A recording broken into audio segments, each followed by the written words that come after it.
All right, so I saw a YouTube short this week that I want to talk about. I want to get your opinion on it. Okay. So it was talking about the names of Santa's reindeers and how almost all of them are like different words for running fast, like Dasher or Blitzen. Okay. But then there's Cupid and Vixen that are both kind of like sexy girl names. Like, is Santa fucking these reindeer? Oh no! Oh, Hey, that's if he only comes once a year, he's gotta get freaky with it, right? Yeah, I guess so. Yeah, well, it is what it is. It's what happens when you let some fat guy, shimmy down your chimney in the middle of the night to leave you shit under your tree. It's kind of weird, really, if you think Comes about it. Comes in your house, eats your food. They're he's basically like Joe Pesci from Home Alone.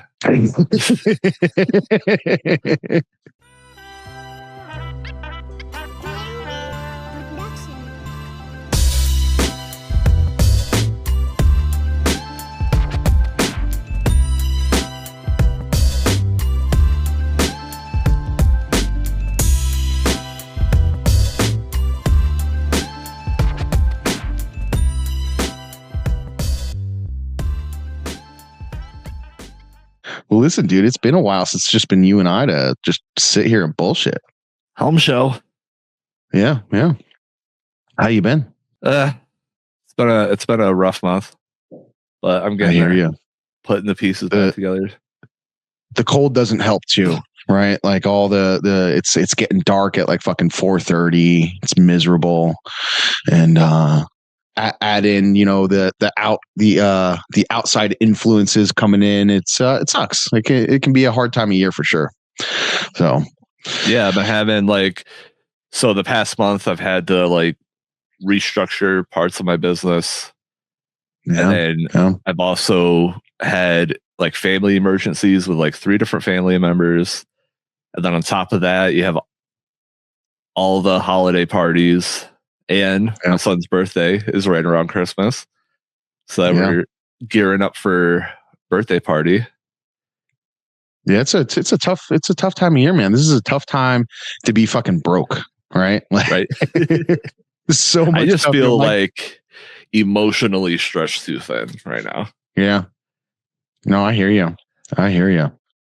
Just got to disconnect, tell everybody to just fuck off for a little bit, do your thing, decompress, and then come back. But I think therapy episode. Yeah, on Grateful's couch. Yeah.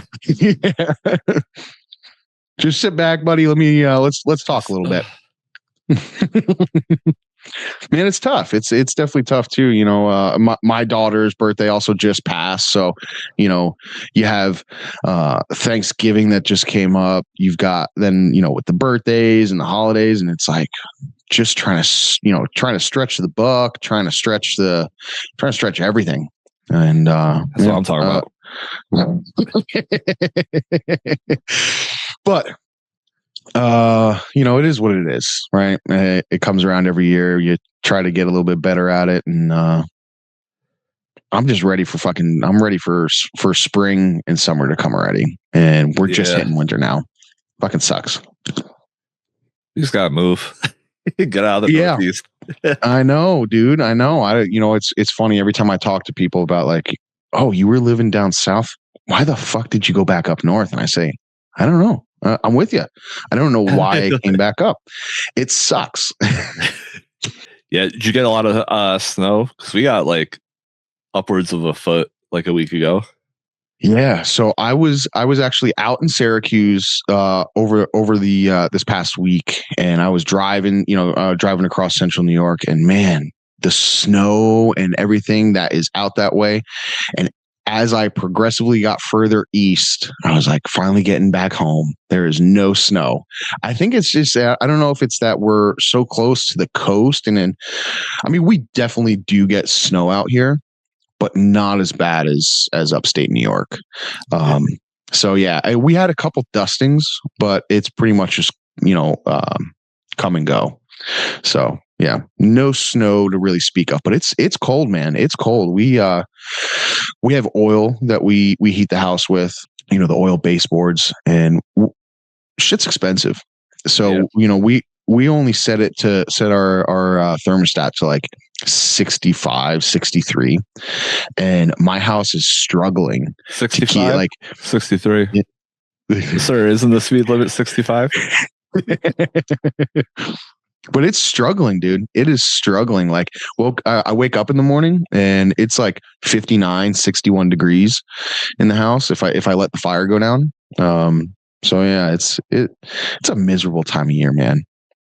So as I talked about on the crew, right? So I started therapy, and one of the things she's been suggesting to help me cut back on drinking is to also cut back on caffeine.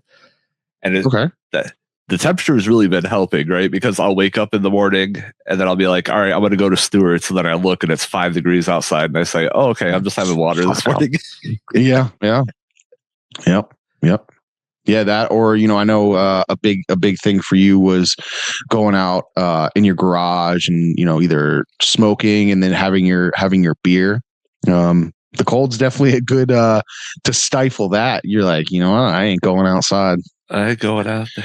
So I have been this past week. I saw I did fall off a little bit. I had like a 6-day sober streak a couple weeks ago, but then not to get too deep into it, but we had a family emergency over the past 2 weeks, and it was just difficult to find any alone time. So I actually like really needed the garage time, just to decompress in general. Yeah, we talked about it. I talked about it with my therapist this week, and she was just like, "Yeah, it's been a hard 2 weeks, but let's get back on the grind." I'm like, "Yeah, I agree." And that's the thing too. In these moments, if you find comfort, right? I mean, if it's not like, all right, the going out to the garage now spins me into like, I have the one beer there, and then it means I'm now I've got that one drink in me, and that means I'm going out to go partying. Like, that's not the case for you, right? Like, it is the way that you used to relax. So in this moment of hard times, taking that little bit of time that, well, you may not want to be doing it, or that it's not good for you, go out there, decompress a little bit. It's not an end of the world thing, and you're not continually doing it or progressively getting worse. Yeah, no, I have the amount has been under control for years. And I actually, I always tell my doctor this when I get my yearly physical, because he always talks about it. And he's like, I find that, say I like peaked at 21, like partying in college, like I do less drugs every year. Yeah. Just naturally, like, because like this year I love my spreadsheets. So like last year I probably drank like every day. And then this year I didn't drink for like, I don't know, a third of the year. Yeah. It's good. I'm at like 100 something days, I think. Well, that's awesome, like, man. I've cut down by a third over the past year.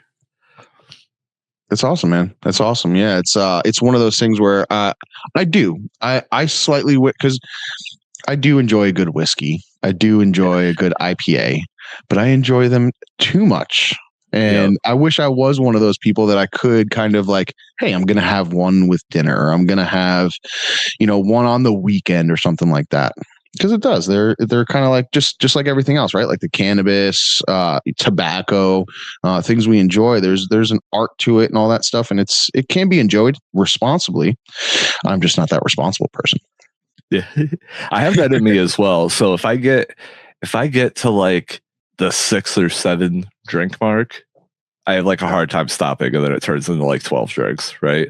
Yeah. But if I ever get to that point, it's like on accident, because I don't like feeling like that. I don't like waking up the next morning after that. Oh yeah, the next morning is always the worst, and that's what always tries to I try to remind myself, like, you're gonna feel like ass, dude. You better back off. And we're just like, fuck future me, fuck tomorrow. Let's fucking go. Atmosphere has that lyric where he's like, what, the sunlight looked me dead in the eye because it's mad I gave half the day to last night. Yep. That's me, dude. That's me. But yeah, it is what it is, man. That's tough. It's tough. It's tough. Welcome to the therapy with Grateful Hour. Yeah, right. He charges. Here's our problem, guys. Thank you for listening. Dr. Grateful. Great. You like Dr. Phil? I like that. It kind of has a good ring to it. Yeah, thanks for listening to us today, guys. We're just going to talk about our problems all day and how miserable and how we cope with our issues. Healthy, unhealthy, self-destructive. We do it all. We do it all, and professionals at it. Been doing it for a long time. Yeah, but yeah, still, I wish that the one thing that's really tough for me is these energy drinks, man. I know they're not good for me. I know that it's, but man, it's hard. It really, at least I know when I drink that, man, like I'm ready to go. You probably, if you just switched over to Diet Monster, you probably lose like 10 pounds. That's the thing, man, is, I know I've done that.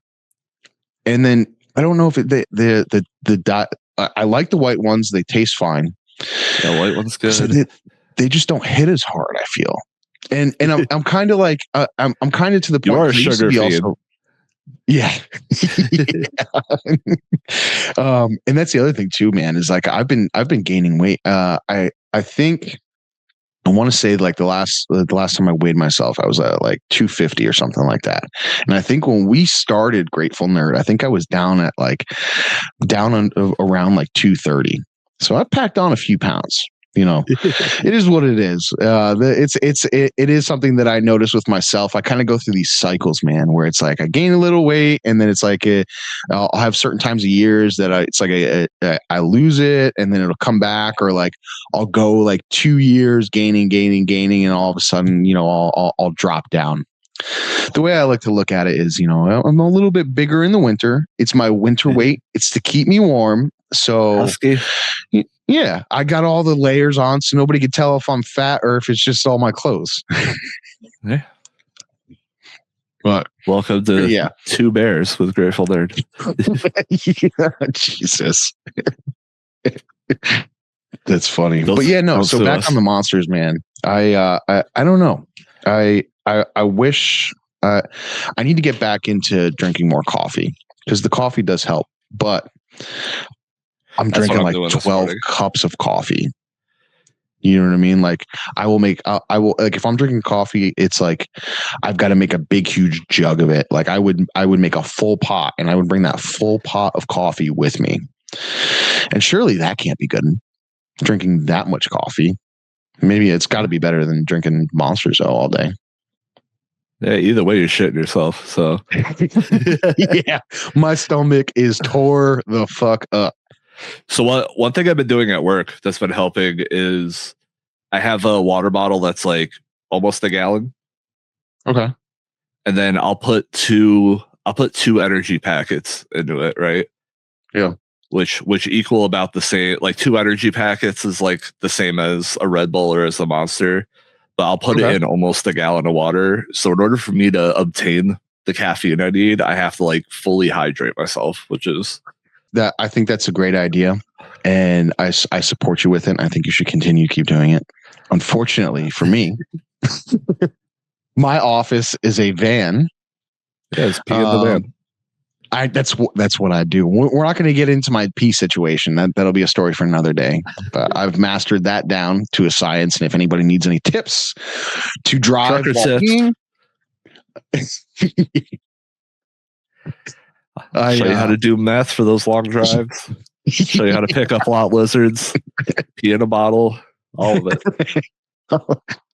I'm well versed. I've got many anyways. But yeah, so that was the one thing. Shout out to Artificial. I remember back a couple of years ago, he was like, this is exactly what I did. He was like, I would get a gallon of water, in the sense of weight loss. And he's like, I would just pound water all the time, and that would help to get everything moving and kind of start dropping the pounds. And I did it for a little bit, and I was miserable. I was absolutely miserable because it's just peeing all the time. So I've got to also watch like my water intake and all that stuff. Otherwise, like I'm never going to get any fucking work done. or my van's just going to smell like piss. So you just gotta get you like a catheter in a bag. You can just tape it to your leg. Monday through Friday, Grateful wears a catheter. You know, it's like I mean, we work with the elderly, so it's not like we feel out of place. Like that half is of true. them have it. Yeah, there's plenty of supplies. You know, if I'm running low or something. It's like, oh shit, can I bomb that Foley? Yeah. Oh yeah, we're getting way off the rails already, man. I'm like, what if? Oh, I'm silly this morning. Oh yeah, how is the snow out by you though? Has it come and gone, or is it pretty much just it's you got it on the ground? It is what it is now. Yeah, for the most part, we had one big storm, and then we had one small storm a couple days ago where we got like 2 inches, and then other than that, yeah, right. 2 inch. I bet I've made that joke so many times over the past week. Every time, oh, I heard we're getting 6 inches. What? You said it was a good size. Oh, why did you say that out loud? You told me in private that you said it was nice. My son helped me shovel the driveway for the first time. How does he do with the snow? Is he still at the age where he's like he just loves being out there, huh? Yeah. Whenever me and my wife complained about the snow, he's just like, "What are you guys talking about? It's amazing. Look out the window." Yeah. As a kid, it was one of those things where it's like you don't care, right? Like you come inside and you'd be like blue in the face from being so cold, or like your hands were red and you're like, I'm having a great time. I don't know what you're talking about, like soaking wet. It's like as you progressively get older, the cold just sucks more and more. Yeah, or even the heat, right? So like in the summer, if I'm outside for like 2 hours, like I break out in eczema. But like as a teenager, it would be like 85 degrees out and I'd be skateboarding outside for like 6 hours, right? Yeah. It was fine. Getting old sucks, dude. Right. So my son this week he said, Dad, cops arrest people if they're bad? And I said, yeah. And he said, who arrests the cops when they're bad? And then I said, welcome to neoliberalism, sir. Like, we've been trying to figure that out for a couple decades now. Yep. There is nobody. I was like, he's too young to read Watchmen, or else that'd be perfect for him. Yeah, it's a tough situation. It's hard. It's hard being philosophical when you're 5 years old. Yeah. I mean, is it good? Is it bad? You know, it's like there's going to be stuff he's going to struggle with contemplating on those things, and at least he's got you. At least he's got good parents. That's the only upside of it. So he's going to be way ahead of his friends and people in school for sure. Just to be away from all that, man. Like I would love to just be out in the middle of the woods, not have to deal with anybody. Right? No law enforcement. Just hide in the woods somewhere and just fucking detach from society. That's my dream. The problem is when you do that, your kids grow up fucked up. Like we all know the story of Gigi Allen, right? That's true. Fair enough. So I was looking, buying Christmas gifts, and I didn't end up buying it for him, but I had the idea. So like Huffy likes Legos a lot, and I was like, someone has to like custom paint Lego figures to look like different people, and I found this guy it was either on Etsy or on eBay, where he'll rearrange the figures so that they look like famous people. And I actually found a Gigi Allen one that he made. Oh, really? I'm like, oh man, how funny would that be to have a Gigi Allen minifigure? Like I had the leather jacket, the sunglasses, and the beanie and everything. That's so great. Like, that's so funny. It's so funny. But I saw like a Slash one. I saw a Les Claypool one. Like they're pretty. Oh, sure. They're like $10 each. Okay. But it's pretty cool. I found something cooler to get him. Oh shit. Yeah. I won't say it in case he listens. I was saying I don't know if Huffy listens or not. So yeah. Me either.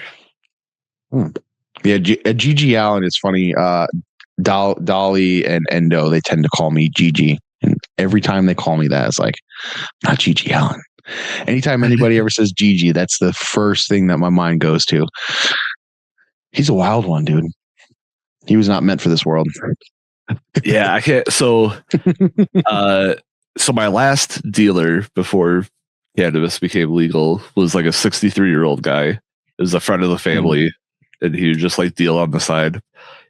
And he has a huge record collection. He goes to like mad concerts and stuff. He's just a cool dude. He said that he went and saw Murder Junkies once. Okay. Which was like what, Gigi Allen's brother, right? Right. Yeah. So is it his band that backed him? It was like Gigi Allen Murder Junkies or something like that. Because I know there was a bunch of different projects and stuff. Yeah. So I believe he saw them after Gigi Allen died. Okay. But I guess the drummer plays naked. Oh, really? And then at one point, someone in the audience like picked a fight with like the guitar player or the bass player. So they just start duking it out in the middle of the dance floor. And then I guess the drummer who was naked jumped up on his bass drum and then just started watching the fight and jerking off to it. Really? I'm like, now that's a concert. Like, can you imagine his like the booking agents and like the venue people that are like, you guys do what? And you want to come here and you, what? Yeah, right. No. This is not the place for you. Feces on yourself. Yeah, there's going to be blood and bodily. There's going to be bodily fluids everywhere. Ugh. I think I would have loved to have gone to a concert like that. I also would have been scared. Yeah, like that's rough. One time I saw Leftover Crack, it got pretty rowdy. I can see that. That was during the era when like police had to like pepper spray their shows and stuff to break them up. Oh, no shit. They didn't do that when I saw them, but then the second time I saw them, it was just like a normal concert. But yeah, first time I saw them was upstairs at this bar, and it was shoulder to shoulder. I left the show with other people's blood on me. Yeah, like everybody's shooting dope in the pits. Yeah. I think someone got elbowed in the face and then got a bloody nose because I had a perfect face print of blood on my back. So I must have been like in the circle pit and the guy tripped and face planted on my back and he just left like a blood face on me. That's great. You should have saved that shirt and like put it up on the wall or something like that. I wanted to. My parents were like, we're not having other people's blood in our house. And they made me throw the shirt out as soon as I got home. Oh, shit. I remember because it was anti-flag shirt. And it was the American flag, but a guy was holding the stripes like prison bars. It was such a cool shirt. Yeah. Damn. It's like, damn. Yeah. Old punk shows they were fun. Yeah. I broke someone's nose at a show by mistake once. It was my friend. Oh, really? But we were in a circle pit and I just like pulled my elbow back a little too far and he was right behind me. So then I brought him to the bathroom and we snapped his nose back into place. And then we went back out. Damn. Yeah, I can't remember who things are bound to happen, man. Local show. Yeah. They're bound to happen. I remember the shows that I used to go to as a youngin, and they always got rowdy. Yeah. I do miss those days, man. Those were a lot of fucking fun. A lot of fun.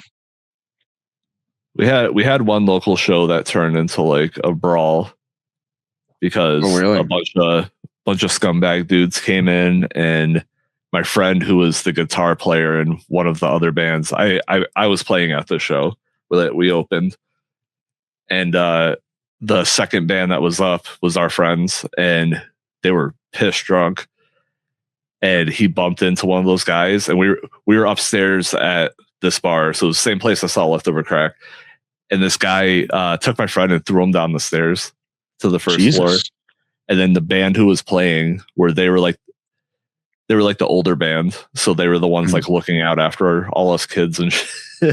Yeah. They stopped playing and went and tossed the guys out and shit. Wow. Yeah. Wild days. Wild days. I'm too old for that stuff now. I know. We can't even stand at concerts the whole time. No, right. Yeah, speaking of that, man, that was the like I was saying on the crew when we had Chaos Goblin on and the Billy Strings. I'll tell you, I do enjoy standing up and being able to, like when I'm standing up and you just kind of automatically kind of start grooving and dancing a little bit. But it was nice to be able to sit down and enjoy the show the way we did. Yeah. I do enjoy sitting down. I do have to say that. Though I would love to go to like a Billy Strings or another show and be up in the front like that, like up on the rails. But I also want to be able to sit. So I don't know. It's a tough choice. It's a tough choice. It's a bitch getting old. Yeah, I used to miss. They used to have venues, right, where there would be bleachers in the back of the pit, so people could go sit down, go back in, sit down, go back in, kind of thing. Yeah, yeah. But I haven't been to tough though, because then venue like that in a while. You lose your place, right? Like if you got a good spot, right, and then you leave and come back, you're fucked. And from my understanding, a lot of the way, I don't know how it is now, but I heard that a lot of the fans that go to see Billy Strings, obviously a lot of them travel and go to a lot of his shows, and you got a lot of the rail riders. So like I've heard that they'll like section off areas. Yeah, no. They'll like section off and just like not let people in. Like they'll like bogard the rail and like like it gets pretty nasty from what I've heard, but everybody gets along pretty well over there. But, yeah. Enough about this stuff. What's going on with your garden, dude? So much. Yeah. So I harvested the car haze. Okay. How'd that go? It's so purple. So purple. Yeah. So purple. It's so purple. Good. I love it. Yeah. Harvest went well with the trimmings from it. I was able, I've been saving all my trimmings in the freezer. Okay. So I had enough trimmings to make hash rosin. Nice. So I did that as well. It came out good. Okay. So you made the hash rosin. So what you ended up, did you take all the material and either just like shove in a bag, or what did you like, you kind of dry sifted it and then pressed it, or? Yeah. So I dry sifted it, and then the one screen had like 6 grams of sift on it. Oh, and shit. Then the other screens had like 1 to 2 grams each. Okay. So I took those 6 grams and pressed all of it. Nice. And then I used I think with the other ones I tried to press by themselves, but like it was so little that the press didn't really do anything. Yeah. Yeah.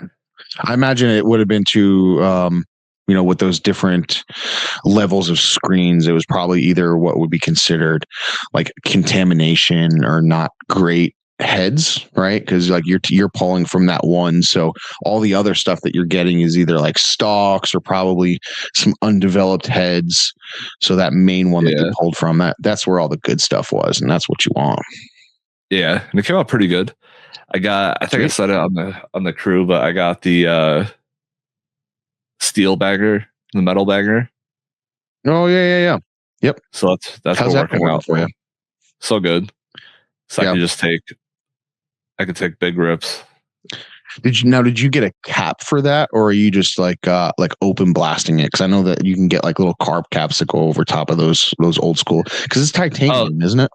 So I don't actually put any concentrates in it.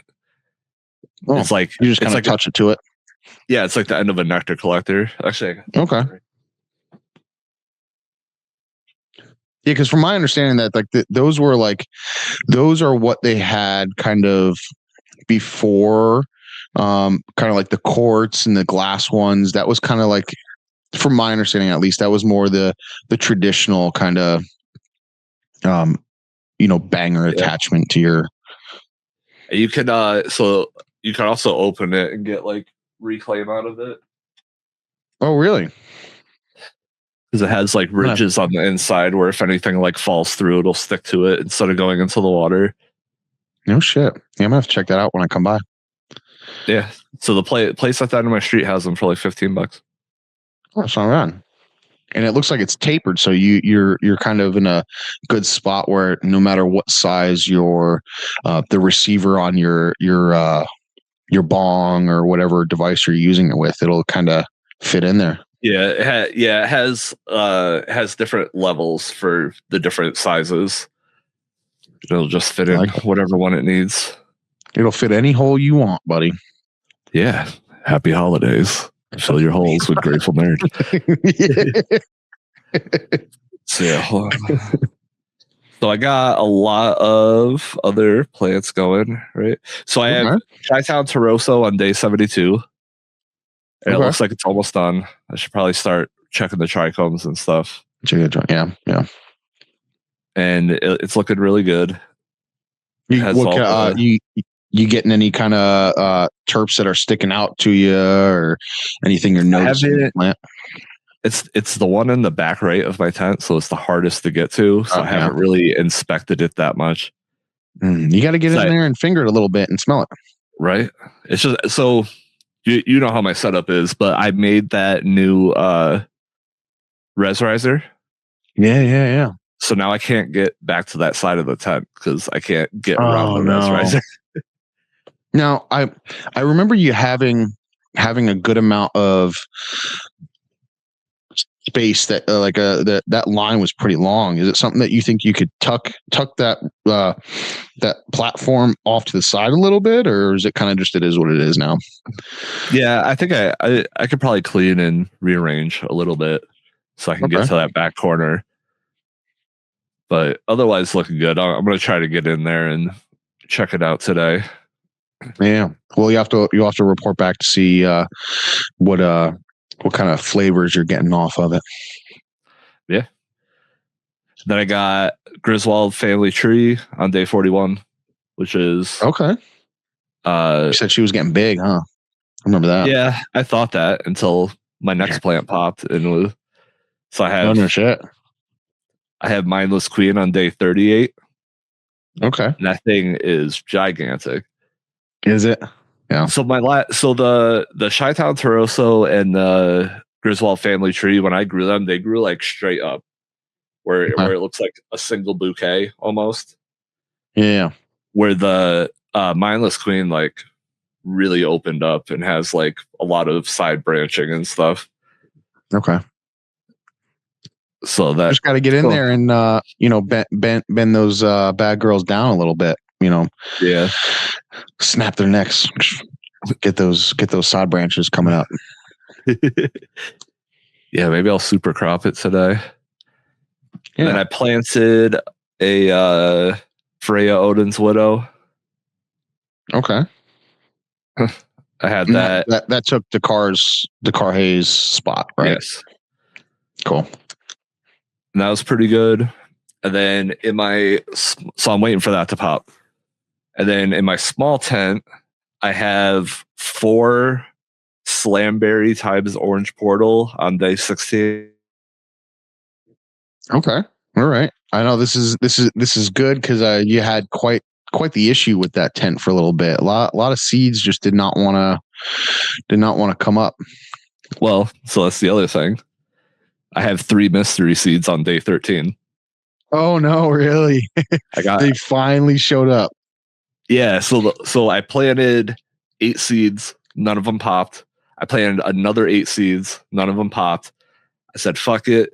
I dumped out all the pots, mixed up the soil, re-amended it, added some fungal compost, got it really wet, put it back in, planted 4 seeds. All 4 of those popped and 3 of the old ones popped. Actually, 4 of the old ones popped, but the one was so like stringy and weird looking that I just pulled it. Oh, it's very interesting that those old seeds were in because if you dump them all out, assuming that you mixed it up very well, what are the chances that that seed made it to a good spot where it wasn't buried so far that it just never came to light? Pretty interesting. Yeah, because not only did I like mix them up, I poured all 4 buckets together and then re-amended and then split it back up. So yeah, now I have 7 plants going in a 2x4. Are you going to keep the mystery seeds going, or what are you thinking? Okay. I figured with it being in the 2x4, I actually want to stunt the plants a little bit. Okay. Because 7 full-size plants in a 2x4 is not going to work. Yeah. So I do kind of want to keep the mystery friends as a way to kind of hold back the other ones. Now they were all femmes, right? Yeah. Okay. Well, that'd be cool. Yeah, that's gonna be a full tent for sure. And then after after that run, then I'm gonna try breeding. Okay. I'm excited for that. Yeah, I told our friend BGG that I was interested in starting the breed. Sweet. We did a little bartering. He made me a little reg pack. Nice. Well, that'll be fun, man. Yeah. I love regs, man. They're so much fun. You never know what you can have pop up. So balls. Yeah. Yep. Well, that's cool, man. Yeah, everything's looking good. I've been top dressing earlier, like you suggested. Yeah. It's tough, man. Especially, you've gone from having that big battery that you used to, you were used to, right? Like 10, 11 gallons. And now you're down to the 6.6. And now did you, the Dakar Haze, when you harvested that, you dumped out the autopot? Yeah. I'm not doing no-till with the autopot. Cool. Especially because you got to get any roots that are trying to grow into stuff. I do have the copper fabric thing, so they don't get too far. But yeah, making sure, unplug and replug all the holes in the base and all that. Yeah. Repack everything.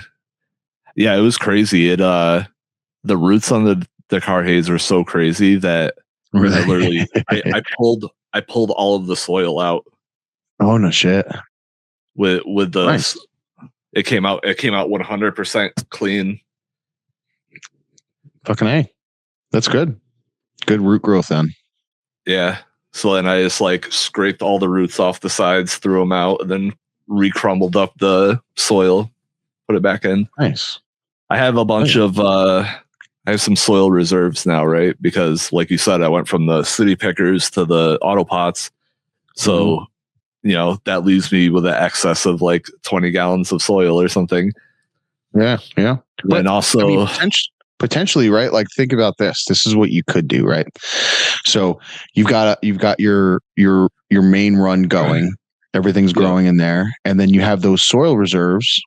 You could potentially re-amend that and let it cook that whole cycle, right? For 3 months, let that sit there and do all its good stuff. So that when you're ready to go, put that root mass and all that stuff in a tote, and then boom, you've got that soil reserve off to the side. Boom, you can just throw that right in there and it's ready to go. You're re-amended for a whole cycle, or at least the start of a cycle. So that could be really beneficial for you. Yeah, it should be good. I also just got so our friend Tree Jays, he is moving. Oh no, hopefully closer to me so I can hang out with him. Yeah. No, he's moving like 2 towns over. But okay. He gave me an earth box. Like an actual earth box, like the ones you have where they're skinnier. Yep. And then he also gave me a whole bag of Fox Farm soil. Okay. So cool. I have all that now too. Sweet. What's the plan with that? You got anything cooking? I got no room for anything right now, so yeah.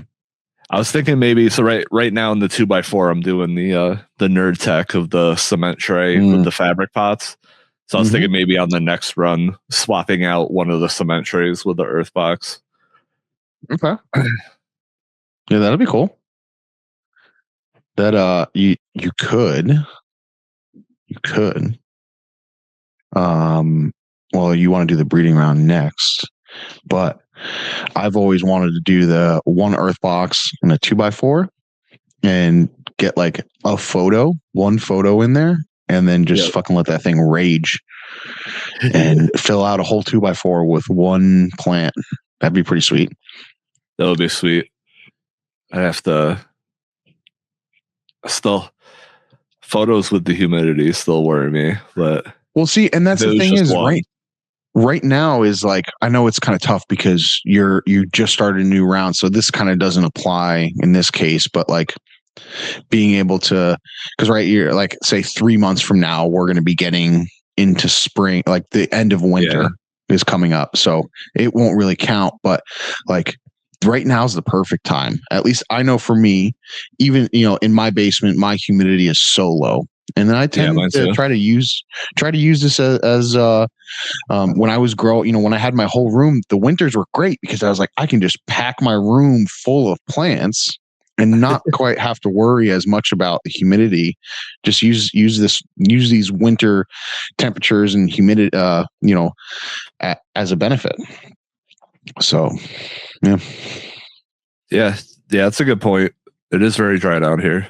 It's always dry down here because I have the central air unit. Yeah, right. But surely it's got to be more dry during these months than it would be in the summer. Yeah, and the 2x4, I've been keeping the cement pans full. Okay. Like even though the plants aren't big enough to drink it yet, but just to add some humidity in, and then I would be careful.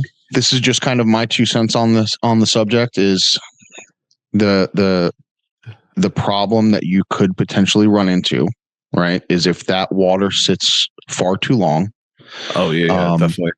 You're going to get a lot of anaerobic stuff going on deep down in that soil, and as those seedlings in the young veg state, they're going to start to stretch.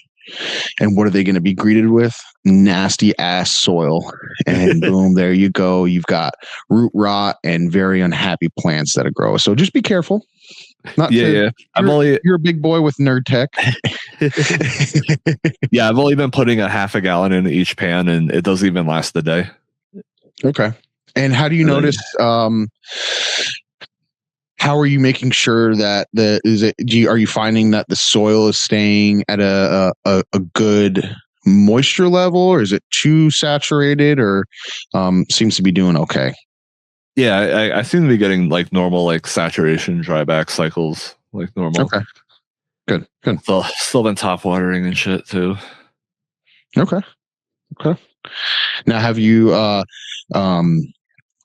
are you using any mulch or anything on the top layer, or are you just kind of raw dogging her? Raw dogging in the 2x4, and the 4x4 I use rice hulls. Cool. I like it. Yeah, I'm gonna need new mulch soon. I'm running out. That bag of rice hulls about 2 years ago is finally running out. Those rice hulls, they last for quite some time. Yeah, and then you find them everywhere. Definitely stretch out. Yeah. So actually, there's once I get my grow up and going, and this may be I'll have to do some research for you, and at least testing out with this next grow. I'm going to try a new mulch style. I don't know that it's something new that the soil makers have, but they now carry, or they have been, witch hazel. I've always wanted to try that. Yeah, so I did like get a natural pest control. Yeah, so antifungal and all that good stuff, but it should be pretty cool. When I went down there and I talked with Jeff, because he's it's just him and the homeboy that run the whole thing, so they're always there whenever it's open. And I was talking with him about it, and he was super psyched. Like that's the one thing I love talking to him is he's always his energy is always there. Right. Like talking to him, he's just, he loves what he does. He knows what he's talking about. And I can't recall exactly what he was talking about, but whatever it was that they used to make this witch hazel mulch, it was either like the smaller branches or like a certain part of the actual plant that they pulled it from has higher amounts of whatever it is. So it should be pretty cool. It's nice and chunky. So I think it's going to benefit in that way of keeping a lot of moisture in there. But he said it still does break down too. So we're going to be adding to the soil, and it looks like it should be pretty cool. That is the one thing that I have found with because I have used rice hulls before. And the one downfall that I do find with the rice hulls is it's so it's such small little particles, right? So you go to top dress and you push it over, but there's always still, rice hulls there. And then if you want to pull it off, it can be kind of tough. Or like you go to scrape it off and boom, you've got your handful of, more soil. So I think this should at least curb that issue. So I'm excited to try it. Yeah, it should be good. Let me know. I'm in the market for new mulch. Yeah, absolutely. I have a rice hull bucket. So so I have like a little like plastic scraper thing. So when I go to top dress, I just like scrape it off, put all the rice hulls in the bucket, top dress, pour it back on. Yeah. Hey, that's perfect. That'll work. But yeah, you can never get all of it. No, yeah. And then it gets everywhere. And if you forget to turn your fan off or something like that, it's just like rice hulls to the wind. That's it. They're going everywhere. We're in the wheat fields. Yeah. I saw someone, I think it was on Reddit, where they mulch with fly strips. Fly strips, yeah. Yeah. Hey. They just stick fly strips around the to the top of the the top of the pot. There is I don't know the company that he uses, but I know Chuck, he will use Charles Bukowski. He's got these pretty cool fly strips. Again, I don't know what the name of the company is, but it's like they almost fit perfectly to the city pickers. It's like it's cut out. It's got these little holes that are in certain areas, but in the middle, it's got like this little cutout where you would put your plant in. So I don't know if it can like slip around it or like you have to get it on just beforehand, but he seems to really like them. So yeah, if you've got city pickers and you need some fly strips, hit up Chuck. Up Chuck? Up Chuck. Yep. Did you say up Chuck? It does look pretty cool. What's going on with your little bonsai project? Yeah. I definitely got some seeds. So the other day, I went in there and I probably could have harvested these like a week ago or so. But I did the first little check. I saw one of the calyxes that's looking really chunky. So I pulled it off and got the plant material off, and there's nice tiger stripes on there. They are definitely good matured seeds. Of course, I did leave the males in there a little bit too long. So I've definitely got a wide variety of good mature seeds and stuff that is probably underdeveloped. So, but I'm not really too concerned. This was really more so getting the F2s, the 91 grapefruits, getting the F2s of the Nancy Ray guns in there, and just kind of, obviously I've seen plenty of the 91 grapefruits grown, but this was really the first chance that I got to see some of the F2s of at least one of the phenos of the Nancy Ray guns. And if I'm being 100% honest with you, I don't know what to think. And what I mean by that is I'm seeing some funky traits, unfortunately, at least with the good or bad way. One. Yeah. It's not terrible, but it's also like, these seeds are for me. These seeds are for the homies. But it's also why I really haven't given anybody else any of the Nancy Ray guns, because of the traits that I am seeing. I mean, I'm not seeing, hermaphrodite traits or anything like that. But I'm seeing like self-topping traits, and maybe not necessarily that that's terrible. Some people may like that. But I know for me, if I was to get, my garden set up and I put in a a seed and expecting my head stash to come off that or whatever it may be. And I put something in there and it just grows wonky and funky and, does a self-topping thing where after like a little bit, it just starts doing the one branch goes this way, one branch goes that way. And that's it. Like I may be slightly upset. And that's, like, again, going back to these seeds are just for me. But still, if I'm going to keep growing this, am I bettering the gene pool? Is this a better plant? Yeah. So I am slightly bummed, and now I'm hoping that the what? Burn them. Yeah. Make yourself a hemp seed smoothie. Yeah. That's actually what I did with whenever I know this is weird, but whenever I pull some seeds off of one of the plants that I'm just checking, instead of just labeling it and saying, okay, this was from this plant. When I pull the testers, I eat them. Yeah. Why not? Yeah. Chew on them. Yeah. Okay. Good source of fiber, protein. That's it. But yeah, so unfortunately, at least from the number one, and the number one was kind of when I did the initial, not the cross, but bringing it to the F2, number one was the one that really stuck out to me. So I was really excited to get that going. Now, I don't know if it was the male or female that passed on this trait. And again, like I said, it's not the end of the world, but I don't know.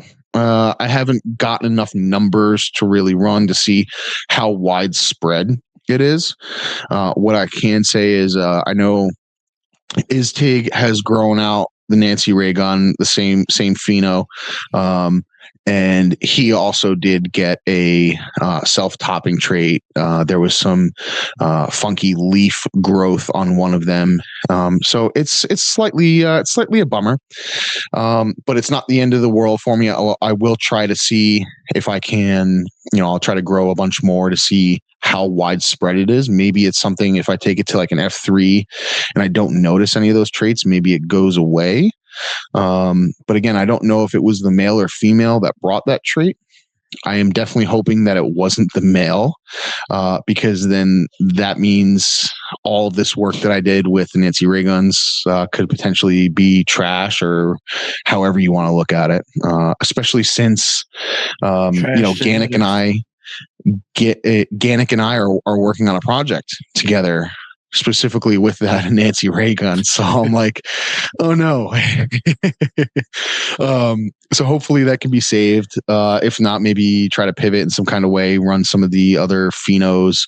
I did have a couple other backups that I did like out of that run. Just happened to be that number one was my favorite.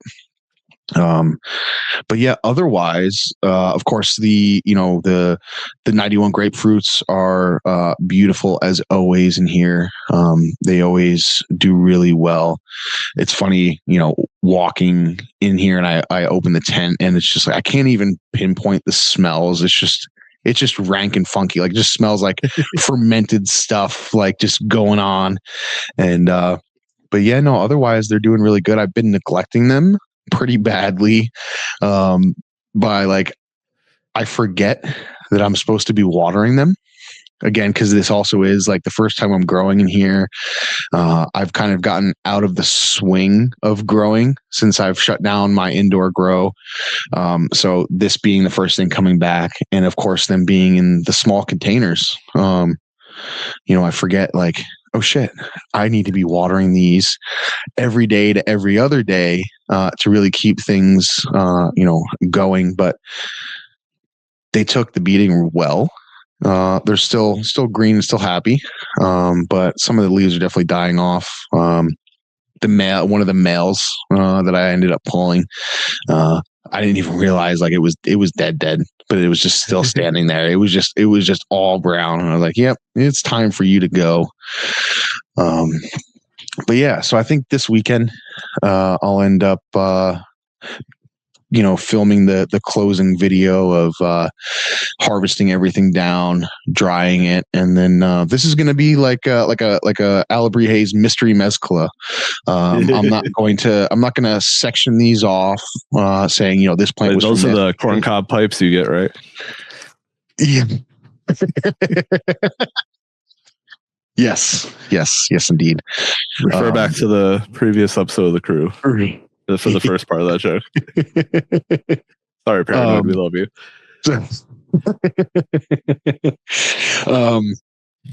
But yeah, so my plan is that I'll just end up, drying it, and then they will all go together because, I can't write, say like, oh, this one was in this plant, and I know what this was, they're just a mix of 91 grapefruits and Nancy Ray guns. So yeah, almost time to shut her down. And I do have to say, this is the AC Infinity propagation tent. This is a little small thing. I had initially got it in anticipation of it being like my little mycology project tent, having fun in that. But then, I got gifted that little light from Istig, and it fits in there perfect. It's a little 150 watt, and I can adjust the light from my phone, and it's perfect in there. I think it's just going to become my bonsai tent and just always have little bonsais in there because I really do enjoy growing bonsais. Yeah, me too. That's what I was doing with the 2x4 for a while. It was just bonsais. Yeah. It's fun. I think this, maybe what I'll do is shut this down and then get some femmes in there and just kind of grow some and do some cool training and just kind of go from there. I think maybe the round after that in my 4x4 is when I'll get running the Nancy Ray guns again to see what we're gonna do with that project that Gannick and I are working on, to see how fucked the Nancy Ray guns are, or if they're salvageable. Who knows? Maybe it'll be a 91 cookies instead of I don't know. So we'll see. But yeah, so that's really all I got going on right now. I gotta quit slacking and get my 4x4 going. I've been fucking off, dude. It's been tough, dude. As you know, I always say, yeah, I'm gonna be getting it going, and I don't know if it's like a mental block that I'm having, or like this weird like grower's depression, if that's even like a thing. I don't know, man. It's like I got out of the swing of it. Life kind of happened. There was kind of it was like a series of kind of getting like beat up, so to speak, and then I just didn't have the drive to get it going. And I'll be honest with you too. I know I've mentioned it, but prices have gone up in things, man. Like we just got told that our electricity bill, it's going up like 13% again in either next month or whatever it was.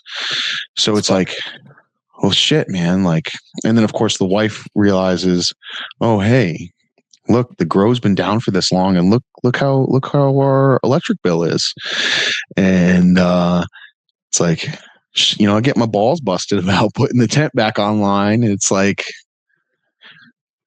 we're going to be caught, how much is it going to be?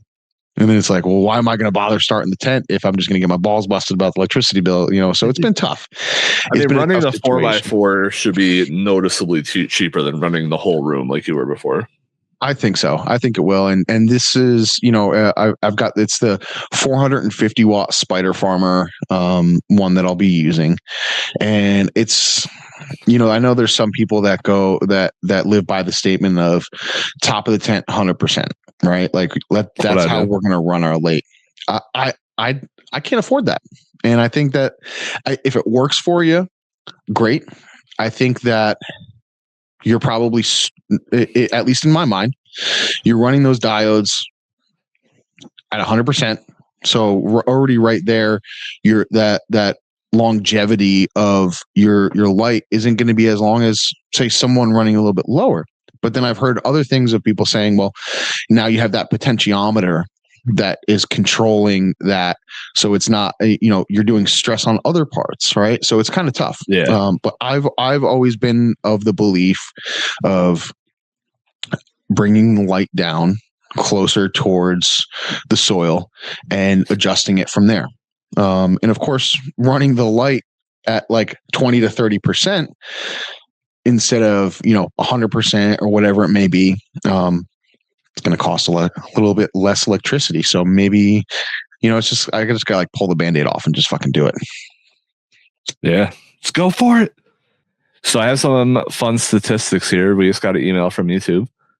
Oh, so tomorrow our YouTube channel turns 800 days old. 800 days. Yeah. Wow. Okay. We're on day 799 right now. Wow. Well, happy 800 tomorrow, dude. 800 days tomorrow. Shit. What is that? That's cool. That? That's the dab tool anniversary. Is it? I don't know. Like I thought that was like 10, right? Most of our subscribers are from the United States, which we probably could have guessed. Yeah. What do you think our biggest, our most popular age range is for our audience? 20s to 30s. That's our third biggest segment. Our first segment is 35 to 44. Okay. And then our second most popular segment is 45 to 54. Really? And then our third is 25 to 34. Okay. Okay. So we got that dad a dad channel. Oh, yeah. Dad hobbies. That is your dad hobbies. We're firmly in unk status at this point. I mean, it makes sense. It does make sense. And then they also said most of our videos get watched on Sundays and Thursdays, which makes sense because that's when our podcasts come out. Fair enough. Yeah. Yeah. Then so it took us a year and a half to get our first million views, and then it took us 2 weeks to get our second million views. Yeah, dude, that was crazy. So there was a reel that a short that you ended up making out of some repurposed footage that we had from I can't remember exactly which video. What it wasn't from the main rosin video. I think it was like something that I had filmed of like setting up for pressing or something like that. Yeah, it was. You had made like a 3-minute montage of you pressing rosin, and then I cut it down to like 30 seconds. Yeah. And that thing took the fuck off, dude.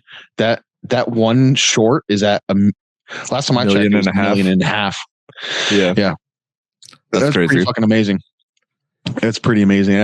I said that on the last crew episode, where I was like, I'm just so thankful and grateful for everybody that watched my. I am, and I will continue to be. You said it. But that's what I say, as in like, I'm so thankful that people watch my content, and our YouTube is all of our content. But I'm not going to say and look at you and be like, man, I can't believe somebody watches nerds or fucking paranoid shit. Like, who the fuck will want to watch that? Like, I specifically talk about myself because, like, just the idea of like, holy shit, 1.5 million people watched my fucking stupid hands do this for like fucking 30 seconds. Like, what the fuck? Like, what world am I living in? That it blows my mind. And I'm just so glad that we get to do this together and that people enjoy it. Yeah. And a lot of it came out of, so with shorts over the past month or so, we've been experimenting with different styles of shorts. So I've been trying to make a little bit of everything just to see if I can get traction on stuff. So like montage videos, memes, podcast clips, like all different types of things. And yeah, so I think the reason why that one took off is because, well, like first off, you think rosin pressing is a skill or a hobby that a lot of people don't have. So it's interesting to watch. It also had, since you're squishing oil out of something, it has that like oddly satisfying aspect to it. Yeah. And then also the way we edited it was almost like a recipe video, right? Where you see people be like, onions, meat, stir it up, this spice, this spice, frying pan, but like one of those sped up recipes. So we did it like that, and it just hit all the marks. Yeah, all them middle-aged dudes just eat that shit up. Yeah, we're basically like Pinterest for suburban dads.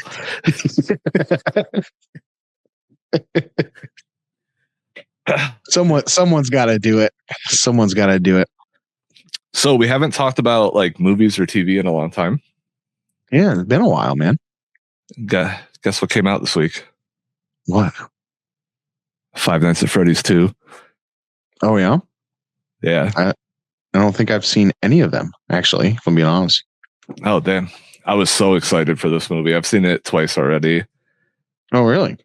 Yeah, who else? What's the basis behind it before we get off, or talking about something else? What is it? Just kind of give me like an elevator pitch of why I would want to watch it and what's it about. All right, so it's based off of a series of video games. Okay. And the cool thing about the video games is that they don't tell you what the story is. They just leave little clues. So then you have all these people online that are like, oh, this clue lines up with this clue lines up with this clue. So like, like in a normal video game, it'll be like in 1987, this opened, right? Yeah. But in the game, it would be like you find a sheet of paper on the desk that's dated 1987. So you can put the pieces together.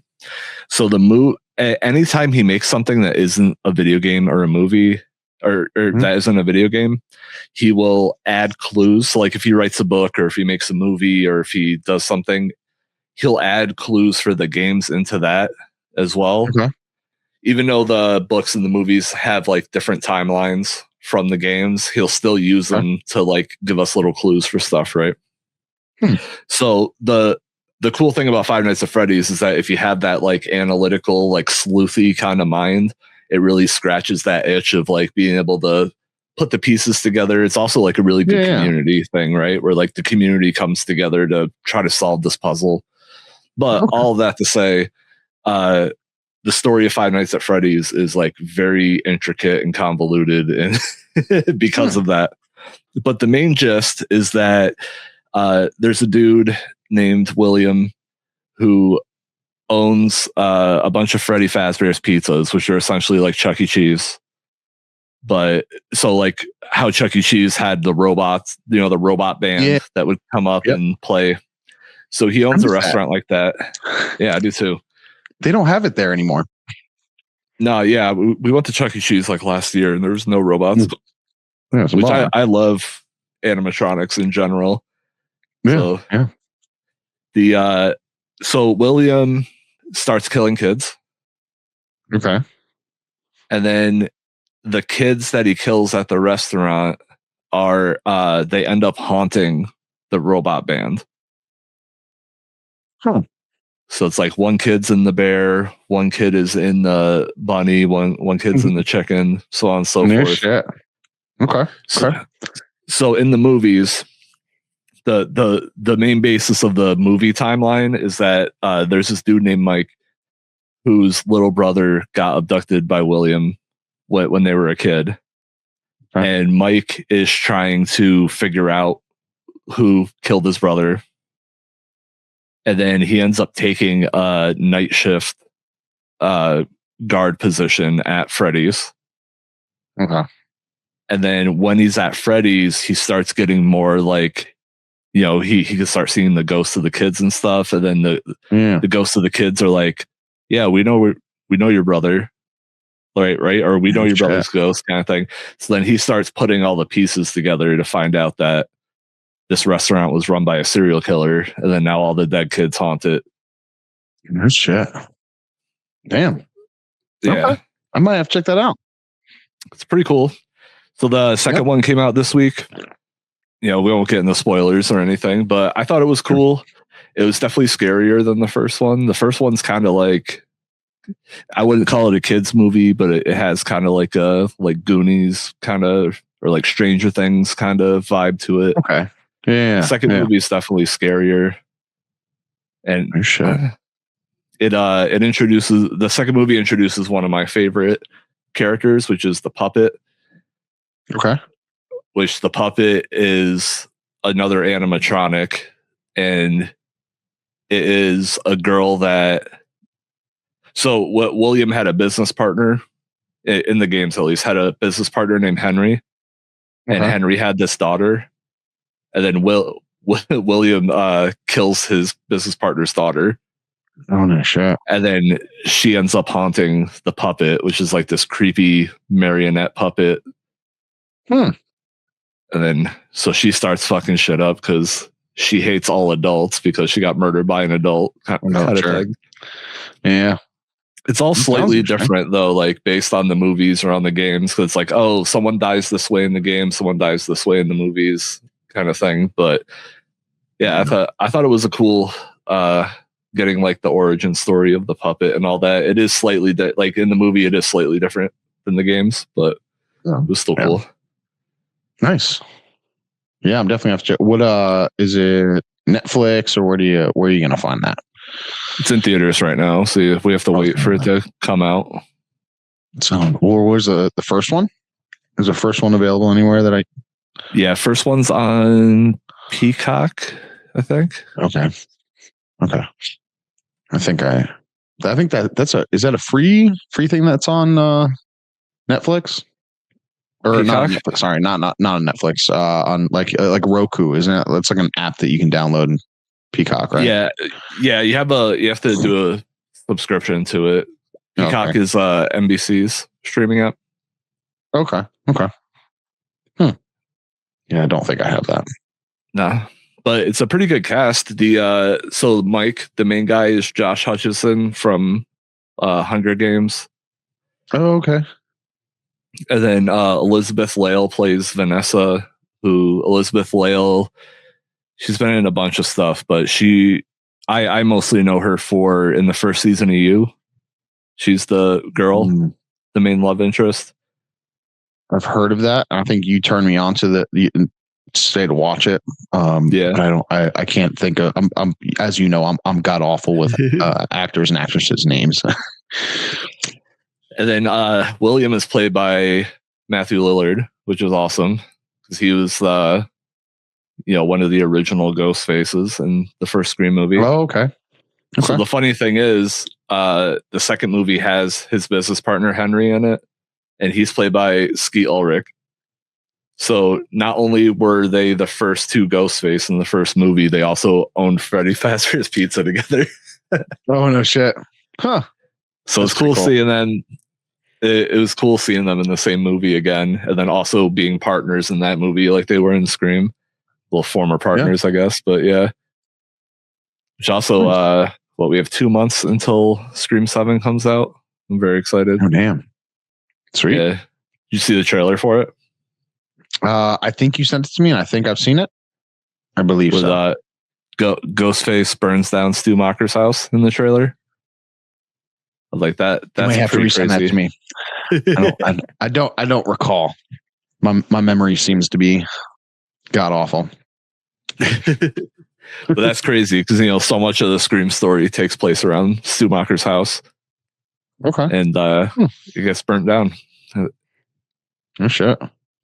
At least according to the trailer. Maybe it's like a flashback or a dream sequence. Probably not, but yeah, we'll have to do like we did a while back, watching a movie or a series and talk about it because I do enjoy it. You definitely, you have the insight, so it's always cool to hear your side of it. And then for me, just as a layman, as somebody who's staring at a TV screen and how we take in these things, and it's always cool because you always you're like, oh, this is like this because or. So yeah, here's the themes and motifs. Yeah. I like it. Wait, I like it. You didn't realize the monster was a metaphor for her dead grandfather? Right. I remember you telling me that, that one time was like, yeah, dude, you know that I also do watch like YouTube about it, and like, I get on forums and read about it. So like, that's my favorite part. Yeah. I think we were talking about that when they did the recap and all that stuff, and you're like, yeah, that's you're like, my autism is watching about Dexter. Isn't that you're like, yep, I watched the TV show and then I watch all about it. So just to prove that to you, I watch YouTube for like hours every day. I watch all different stuff. I got my YouTube Wrapped, and I watched like 150 hours of Dexter clips this year. No shit. Yeah. Damn. Yeah, we had Dexter Resurrection come out, so yeah, fair enough. Yeah. I understand. And mine was number one bluegrass music. Yeah, right. Yeah, my number one most watched channel is this channel called Matt and Jess TV, where it's these two people and they just review. They review episodes of TV shows when they come out, and they watch a lot of the same shows I do. So they watch like Yellow Jackets and Dexter and Welcome to Derry, and that's what you got to watch, dude. Well, Welcome to Derry season finale is tomorrow. Oh yeah, I'm so excited. That show is so gnarly. Is it really? Like compared to the movies? Yeah. Huh. Yeah, I don't know. It doesn't ring a bell to me, so I'd have to. I'm sure I've seen like. Well, Welcome to Derry is the It TV show. It's like Pennywise. Oh yeah. I've been wanting to see that. That does look pretty good. It's a lot more violent, a lot more fucked up than the movies. Really? Yeah. There's this one scene. I want to say it's in like the third or fourth episode where this girl. Like Pennywise isn't always the clown. He can shapeshift and do different things, right? Yeah. So Pennywise makes this girl's eyes bug out this big. They almost look like pickles coming, but they're like eyeballs, right? Coming out of her face. And she's in school and she's so freaked out by it. She runs into the woodshop class and jigsaws, puts her face under the jigsaw and cuts her eyeballs off. Get the fuck out of here. Yeah. Damn. Okay. And what's that on? Bullshit. HBO. Yeah. I think I still have I think you gave me your login for HBO. I think my mom might have it. I'm gonna check that out because I have been wanting to see that. Yeah, it's really good. Even the first episode, so messed up. Now, how many episodes? Because you said the season finale comes out tomorrow. Yeah, there's 8 episodes total. Okay. Yeah, I'll check that out. Binge watch it or something. How long is the episode? Like an hour. Okay. So you had like in the story of it, Pennywise comes back every 27 years. Okay. Yeah. So the show is 27 years before the movies. So it's the previous Pennywise cycle to the movies. Okay. And it is canon to the 2 newer movies, the 2019 It. Okay. Yeah, I want to say that I don't remember if I've seen I feel like I have seen. Yes, I have seen the newer It one. But I do. I've watched the old one multiple times. Oh, such a good one. Such a good one. The OG is great. Seth Green. Yeah. Also, we got Stranger Things is finishing up. That is a TV series that I'll be honest with you. I've seen an episode here or there, never all the way through. But I mean, obviously, a lot of people like it, and it's obviously a really good TV show for the reasons. Maybe I need to watch that now that is it coming to an end or is it kind of like so part 1 of the last season came out 2 weeks ago, and it was 4 episodes, and then on Christmas the next 4 episodes are coming out, and then on New Year's the finale is coming out. No shit. And that's crazy. But yeah, you would like Stranger Things, especially if you're into like Stephen. It's not based on a Stephen King book, but Stephen King style, where it's like small town horror, like kind of like weird Lovecraftian stuff happening. Okay. Yeah, I'll have to check it out. Yeah, that's one. I don't know why. But yeah, it's just never been one that really drew my attention. Like I've never always been like, like, oh, a new series is coming out or something. Like I did watch Game of Thrones, when that was coming out, like that one did catch me, but yeah, I don't always jump on to like the new series that are coming out. I mean, Stranger Things been around forever because they take so long between seasons. Like the kids are all grown up now. Yeah. They've definitely carved out a. I have a feeling though, are they going to be kind of like how, the actors for all the Harry Potters, right? Like, is that now going to be where they're always the kids from the Stranger Things? Is that all they're ever going to be known for? Yeah, because it's been so popular. They also, so it's funny, like there's a lot of similarities between it and Stranger Things, where it's like a ragtag group of kids go after this ancient monster, right? Yeah. And Finn Wolfhard plays a kid in both it and Stranger Things. Oh, really? So it's like you're literally playing the same role twice, basically. But well, that's cool. Yeah, I'm excited. Yeah. I'm excited for that. So yeah, a lot of good. I know a lot of people think that like horror mostly comes out around Halloween, but like the end of the year, early winter, there's always a bunch of horror stuff coming out as well. Yeah. So Scream's typically a winter movie. Is it really? Yeah, it usually comes out like January or February. Okay. Yeah, speaking of horror, not to get you off track here, but I finally finished all of the Ed Gein, The Monster. Oh, that show's gnarly. That show was gnarly, man. Obviously a lot of it's exaggerated and again, not to give any spoilers, but it's funny. Like toward at the end scene, it's kind of like they make you feel bad for him, right? Like it's almost like that's kind of how they spin it. Like so it's very interesting. I mean, obviously everybody already knows who he is and what he did, but it's just it's very interesting. It's an interesting show, and I think they did a good job. So that brings up a funny memory for me. So back in the day when you used to go rent DVDs from like Blockbuster and shit, I got a movie about John Wayne Gacy. Okay. And then the DVD was like scratched or something, and it wouldn't play the last 5 minutes of the movie. So I went to my stepdad and I was like, "Can we go swap it out for a new one?" Because I didn't get to see the last 5 minutes. And my stepdad was like, "He gets arrested. It's John Wayne Gacy. I can tell you exactly what happens in the last 5 minutes. He gets arrested." Yeah. He's like, "I'm pretty sure you don't need to see that. You could probably figure out the last 5 minutes." It's funny.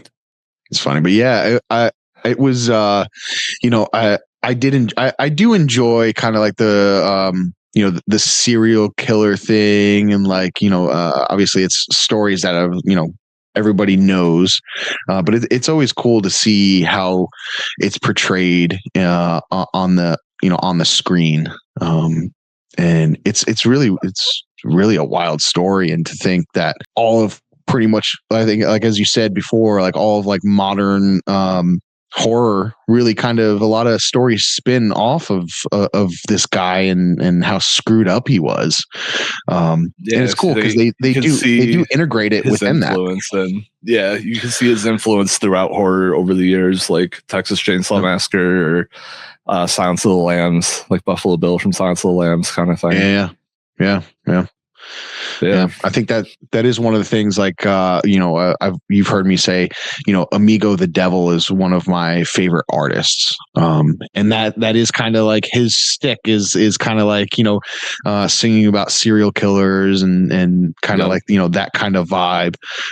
So yeah, I definitely do enjoy. I don't know if that makes me fucked up or kind of a little mental in the head, but I think there's a lot of people out there that kind of draws you to it because you're like, whoa, like this is taboo. This is something that's it's talked about, and it's really, really fucking bad. But it's also kind of like we get to kind of see behind the curtain, right? Yeah, with that kind of stuff. So it is. I think it's got its place, and it's very interesting. Yeah, I don't watch a whole lot of true crime shows, but I do watch a lot of true crime, not even true crime YouTube, but I'll watch like most fucked up Reddit posts of all time. Oh, sure. Like I'll watch stuff like that where it's like, oh, this guy, you know, posted on Reddit before killing his wife or whatever, like stuff like that. Yeah. No, I do enjoy watching those cop ones where it's like the first 48 hours. First 48. Like that type of stuff where like they're I've been out here for a minute. You're here. Tom Segura has a whole bit about the first 48. No, I don't think so. Where he's just like, all the black people talk very aggressively to the cops. He's like, I've been out here. That's great. That's funny. But yeah, no, I definitely if you don't have children around, because that was one of the things that took me so long to watch the Ed Gein one was every time my daughter would come in, like I would never know, like, you know, so sometimes we do watch more adult stuff around her. I was gonna say, is your daughter binging Nurse Jackie currently? That is true. That has to do with my wife. We're actually, I'm sure I told you, but we're actually rewatching Nurse Jackie as well. I know, and that was so weird when I was like, yeah, my wife and my daughter are watching Nurse Jackie right now. Like, we're watching that too. Yeah, I watched that. It is pretty good. It is pretty good. We've already seen it all the way through, so we've been putting it on at bedtime. So like, catch a little bit of it if you wake up in the middle of the night. Yeah.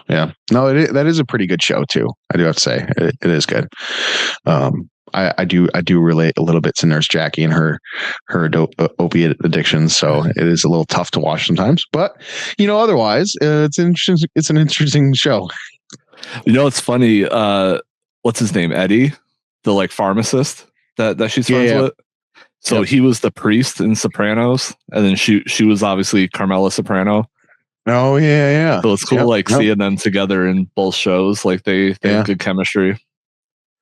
That's another one, man. I've one of these days I gotta rewatch Sopranos. It's one of those ones where you just watch it over and over again. Such a good series. I rewatched Sopranos like a couple weeks ago. Yeah. For me, you know, growing up in Jersey, I mean that's like our thing. Right. Yeah. Like, and being around, you know, I lived in the areas that stuff was filmed. You know, the scene where it's, I believe it's the end scene, right, where they're sitting in that diner. I've sat in that seat. It's this little place. It's a really cool little restaurant that's in, like, it's very honest. So you wouldn't see, it's just like in this like main street. And it's on, you know, it's a building that has a bunch of other buildings, you know, other storefronts. So I've sat there, you know, and they've got it labeled. They've got all the Soprano pictures up in places. So the Sopranos for me is something that it reminds me from growing up and, you know, being around those types of folks, you know, from that area. So Sopranos is always something near and dear to, you know, gotta love the gangsters. Is what it is. Yeah, I love Sopranos. Good Jersey history. Yeah, it's actually a documentary. Yeah. Well, from my understanding, I haven't done much research, but there's actually, what they say is it's I don't know if it's loosely based or like Tony Soprano was kind of based off of a guy that's actually from Connecticut. It used to be a documentary or like a short story. I think it's on Netflix called Thrasher or something like that. And it was a guy who owned a trash company, as you would expect, like all good gangsters do, right? They all work get that trash. Clean money. Yep. But yeah, he ended up, you know, there was a men's league out of Connecticut called the Thrashers.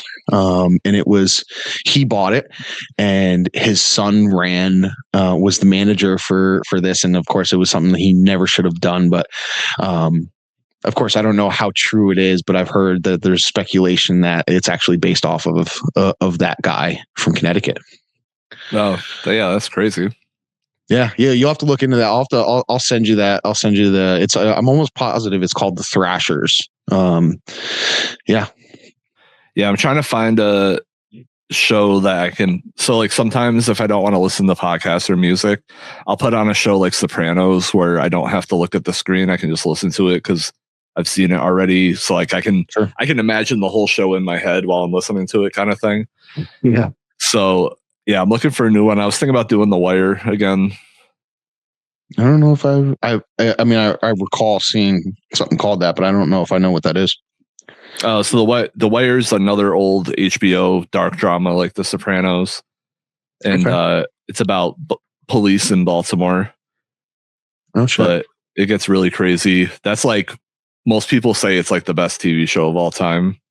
Really? You know, like a lot of people argue Breaking Bad is, but Breaking Bad is really good. Yeah. Yeah. But yeah, similar, you know, without The Wire or Sopranos, we wouldn't have shows like Breaking Bad or Dexter. Because they really, The Wire and Sopranos really brought that like anti-hero drama into the mainstream. Because before then, you couldn't, Hollywood didn't like if you made the main character a bad guy. Yeah. Because they're like, how are you going to root for someone that murders people? But they found a way to pull it off. And then now we have all these great anti-hero shows like Breaking Bad. Yeah. Albuquerque is like that. That like when you watch Breaking Bad, that's Albuquerque. All meth heads, people yelling bitch all the time, pizzas up on roofs. That's it. Yeah, I actually, you know, from living out there for a little bit, I did get to go to some of those places, and you know, of course, you go past the house and the different areas that they film the stuff, and it's really interesting. Albuquerque is a cool place. It's got its really, really dark side, but there's a lot of movies that are filmed out of there. A lot of stuff comes out of New Mexico, and especially in the Albuquerque area. Yeah, I haven't. Well, there've been a couple movies that have been shot around here, and then, but I've never really done like a film tour or went to places from TV shows. No, I'm surprised. But like by where I work, there's like a really old building that a lot of shows use as like the old school White House, or like the original White House, because it looks similar to it. So they'll like. So like a lot of like period pieces or historical movies, they'll shoot at that building. And then there's also one episode of The Punisher where they filmed it like right by where I work. Oh shit. Oh wow. Cool. You know, that stabby area that you love. The stabby area. Yeah. Hey, if it's good enough for John Bernthal, then yeah. Are we going to see fucking Gorilla Biscuits? I want to, dude. That would be so. Growing up, you know, that was the thing with my father. Kind of introduced me into that. You know, New York hardcore. You know, just like the hardcore scene, and the Gorilla Biscuits was one of them, and that's. That one album that they have there is just it brings back so many good memories. It's one of those albums that I could put on and I know the exact song coming on next. I know almost all the lyrics in my head. You know, they're Gorilla Biscuits are just they're one of those comfort bands to me, man. I absolutely love them, and I would love to see them. And then I think it was them, Circle Jerks, and who else was it? I'm looking it up now. Circle Jerks, Gorilla Biscuits, and Negative Approach. Yeah. That would be a fucking sweet. That's going to be a rowdy show, but I don't know if it's going to be a rowdy show because it's everybody that listens to them, I'm sure now are older like us and older. So I'm looking at other shows. Lettuce is coming. That's our homeboy Chaos. He loves that band. I've never personally seen them. They're very jammy. I know that's not necessarily exactly your scene, but that'd be really cool to go see. That's this the folks that we're going to see at the Gorilla Biscuits show compared to lettuce. I imagine are going to vary quite drastically. They're going to be different people. And then also Reverend Horton Heat's coming. Oh, see, now that would be cool. That would be cool. That's another one. Badger loves them, and that's Reverend Horton Heat. That's when I first started getting into wanting to play the upright bass. That guy was like one of the ones that I was like, he's got his own line of bass strings and everything, and he's got an awesome style. That would be really cool to see, actually. Reverend Horton Heat and Circle Jerks are 1 week apart from each other. They're both in April. Oh shit. Okay. All right. So let's come up and stay for a whole week. Yeah, right. Hell yeah. Yeah. No, those we definitely got to plan something, because I would love to see any of those. We definitely do have to plan though, like I was saying, getting Paranoid and the three of us to go see Billy Strings together. I think that'd be fucking awesome. That would be fun. I miss Paranoid, even though we talk all day. I know. Like I wish we lived closer, man. I saw him twice this summer. Yeah. But now it's been like months. Yeah. Well, we at least do always have the Alabrije meetup. We always know we're going to be going to that. Luckily for you and I, this is the closest. So that'll be nice. But yeah, man, we got to plan more. I know it's tough. We're all dad, family guys. So it is tough to get out and about. And I'm always very envious of Paranoid of being able to get out and hang out with all the homies. But it's also really cool to live vicariously through him, and to hear his podcast and hear him talk about all of it. It's a lot of fun. And yeah, I wish I was there with him cruising. I was actually thinking about that this week when I was editing, how the amount of people, because one of the questions he always asks is, who's the first person you met in the community? The amount of people that say you. Yeah. So like you've done your fair share of hanging out as well. I have. I do get around, as they'd say. And yeah, I'm always very grateful to be able to meet the new homies, and anytime I can. And two, what it is I'm very lucky that we live in a good area, that there is a lot of of our friends and people in the community that are in this area. So which is really awesome. Yeah, the only time someone's gonna say I'm the first Gromie they met is if they break into my house. They just kick the door in, high five me, and then leave. Yeah, I met him.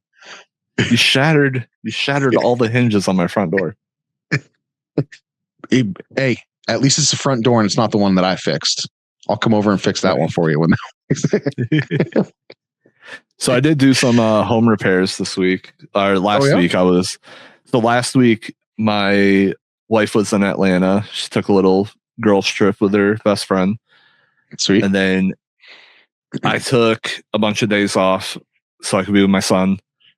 Mm-hmm. And I had this whole list of home repairs I wanted to do. One thing is we bought a Roomba.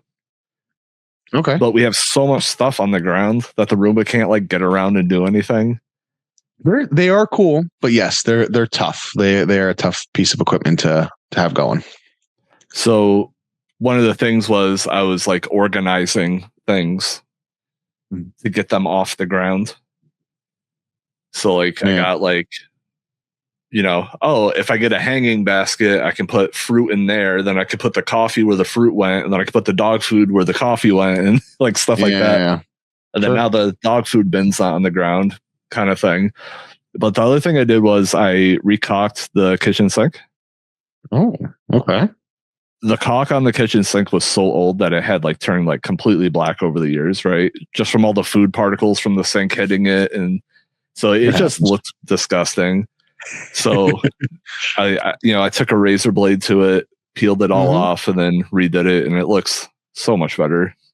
Nice. Yeah. Well, I saw some pictures, and it's always fun seeing you do the little homemaking nerd over there doing his thing. I know. I'm very proud of myself. I'm very horrible with stuff like that. So, well, I don't know if I told you, I broke my miter saw. Oh, you did, yeah. So usually I wrap the cord around the head when I'm done. Mm-hmm. So I unwrapped it, plugged it in, started sawing. Didn't realize there was still one more wrap of the cord around it. No. So as soon as I pulled the blade down, it just cut the cord in half. And Classic. Yep. So then I went to so this was while I was making the res riser. So then I go to use my circular saw instead. And then that apparently the blade was so dull it just caught the wood on fire. Oh no. From like friction. It may be if it was installed backwards. Yeah, I might have to check that. Well, so I ended up getting a new blade and replacing it because I had no idea how old. Like that was my mom's from when she lived here however many years ago. And then so I got a new blade, put it on, works good now. Sweet. So I end up putting a few like you had suggested, I put a few more supports under the res riser so I could fill it up more. I'm still not filling the res too much because I want a little bit of dry back, right? But sure. I am, because I have 3 plants in flower right now, I am putting like 6 gallons down because they need a lot. Yeah, I mean you got a big res there. I think, what was that, a 13 gallon? So I think it's 25. 25. Oh damn. Yeah. I don't foresee myself ever filling it up. Yeah, I mean, have to go out of town or something. That's what I was gonna say. That's perfect for that. But yeah, otherwise, I mean, just doing those cycles. Yeah, I usually put like 3 gallons in, and then like a day later, I'll not top water, but get the tops wet, put 3 more gallons in, get the tops wet, put 3 more gallons in. What you could always do too is fill the bad boy up, but every few days or whatever, just turn the valve off and let it do a little bit of a dry back, so you're not always having to fill that up. And you're like, okay, I know that this 25 gallons is going to last me the month, and just go through those cycles, and that at least saves you that extra however many minutes or whatever it may be that you're toting water over there. Yeah, so that's the next time you come over. That's the next thing we have to do is hook up the sink down here. Oh yeah. So I already have the pump and everything. It's just all disconnected. Now that's just to pump it out to your septic tank. You still have water down there, or you want to be able to use your sink to like what it should be. Jugs. Yeah. So the water is all hooked up and works fine. It's just I can't put anything in the sink because the pipes underneath aren't hooked up. Oh, okay. You want to be able to dump stuff down there and send it up to your septic. Yeah, just because like I'm sure I'm gonna overflow a bottle or something, and I don't want to have to keep a towel under the sink or whatever. Yeah. I think that's it's what you'd be considered like a dry sink. So you could potentially, if it's just worried about overflow, you could always just take out the bend, that little elbow in there, and put a 5 gallon bucket underneath there. Oh yeah, that's a good point. So if you're worried about overflow, then I won't have to move water at all. Yeah, perfect. Could literally, if I got a new fixture for it that has the hose, I can literally just stand there with the sprayer and spray it into the res.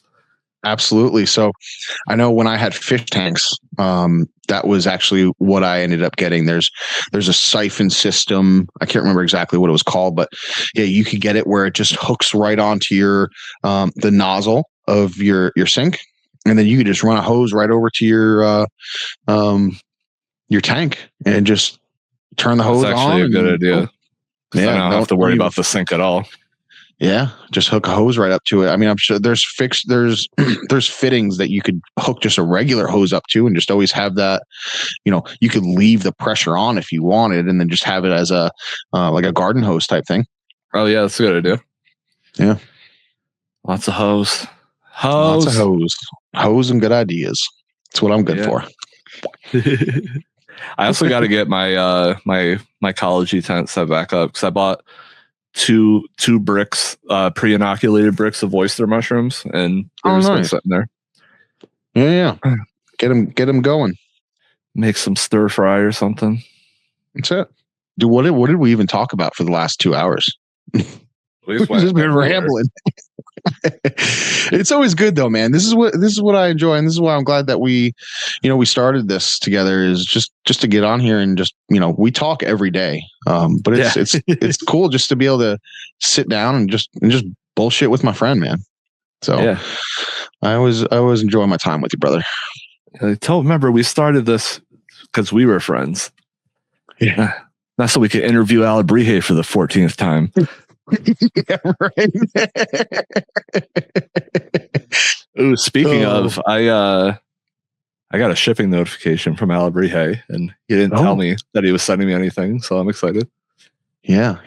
It is about that time of year that he sends out some of his holiday stuff. And I did see, I did talk with him recently, but I did see our buddy Captain Autoflower over there in cultivation conversation post that looks like he got some goodies. We got some Alabrije hot sauce, I reckon, coming down the pipeline. So I'm excited to give that a try. Yeah, I'm excited to make a disrespectful reel about that. I know, he's such a good friend, and we're always fucking with him. I know. Okay, we used to make a video where we just dip Q-tips in the hot sauce and then rub it on our nipples. I'm telling you, I give it a 7 out of 10 on spices. Yeah. He's gonna send us a cease and desist, and he's like, I don't know these guys. I'm not affiliated with them. Grateful They're tarnishing my brand. Yeah, I don't need a bunch of shit nipples and coffee enemas. People throwing up. Oh, poor guy. We love him, and we're sorry, but we're not gonna stop. Oh, so funny thing. Did you get the Discord wrapped for the year?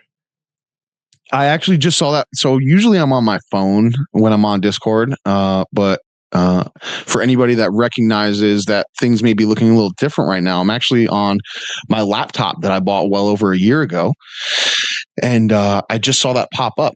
Finally got this computer working. I thought my buddy Nerd over here was the biggest nerd that I knew. And even he had a hard time getting my computer to work. It didn't want to connect my microphone and my webcam.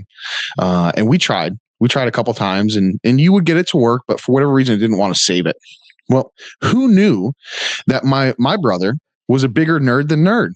And I've actually been faking it this whole time. So. Yeah. I'm not actually good at computers. So Thanksgiving, I was like, oh, my brother's going to be in town. I was like, you know what? Let's give this a go. And I brought it over there, and my brother's really, really good at this stuff. And he does do it, professionally. So I was like, you know what? Let's just bring it over there and see if he can get it. And he just doop. He did his thing. He's like, oh yeah, this is what it's doing. This is why it's doing it. If it does it again, it'll do this. And it appears to be working. But yeah, no, I haven't looked at the what is the Discord wrap up? So it'll tell you like how many messages you sent, what servers you're most active in. But one of them is who's your best friend? Oh yeah. So I obviously got you because said we average like 300 texts a week or something. Jesus. But I was Alabrije's best friend. Oh my gosh.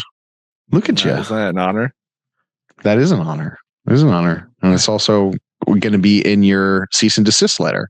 We've talked too much. Stay the fuck away. He's like, obviously, based on the Discord draft, we've had plenty of conversations for him to change his ways. Yeah, right. That's fucking funny. That's awesome. That is awesome, man. Well, listen, we could sit here for another 2 hours, I'm sure, but I actually have my daughter's first play over at her school in about an hour. So, they're gonna sit me down. As some people may know, my daughter goes to a Catholic school, and I can't believe that the spawn of Satan is able to still go into the church herself.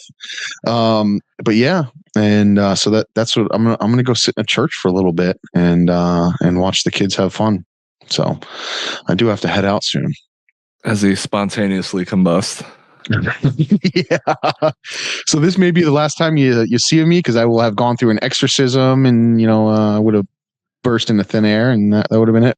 Grateful's gone. Oh my God, dude, I would do that. So if you guys are like talking to a teacher and you're like by some sort of like religious object, if you just go to touch it, you're like, oh fuck. Yeah, right. It is so funny too, because a lot of my shirts that I'm very proud of and I like to wear do tend to be cannabis related, or they're the Alabrije shirts or whatever it may be. So it's funny, I have to go like, oh, I want to wear this shirt. We're like, oh shit, I gotta go to the school, or like so I always got to be very careful and pick my clothes wisely. Also, because I don't really feel like broadcasting the stuff where it's like, I don't want the other parents knowing. I'm just a regular guy. Who I want to say it was someone on Cultivation, where they're like, if you grow cannabis, you just want to always be Hank Hill when you leave your house. Yeah. Like, howdy, neighbor. Like, that's it, man. Yeah, that's it. I remember who said it. But this is not a trap house. Yeah. Right? I'm not doing crazy shit out here. It is a bummer, man. It is a bummer that still has to do that, but it also, I don't want it to affect that, my daughter's friends or the teachers then think, because they have this preconceived notion of who somebody is that does this type of stuff, or indulges in this type of stuff, that are going to judge me or her, and not give her the same opportunity they would to somebody else. And it is a big bummer, because they're probably the same folks that go home and then crack their beers or have their whiskey, and it's a bummer. And hopefully someday that'll change, but I just rather save that conversation and just not even bother. Yep. But yeah, dude, you got anything else we want to touch on before we get out of here? I think I'm good. Okay, cool, man. We're coming up to the Christmas and the end of the year soon, so I know we're gonna get together and record soon. But I have fun as always, dude. So I appreciate you hanging out with me, and we'll see you next time. All right, peace, y'all. See ya.